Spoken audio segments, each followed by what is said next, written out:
Halo guys, hari ini kita akan mengganti sambungan output mesin G800. Yuk kita lihat caranya.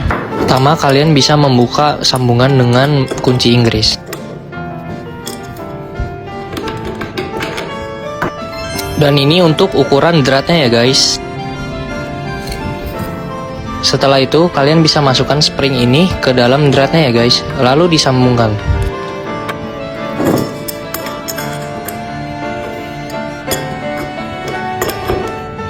Setelah selesai, yuk kita lihat semburannya.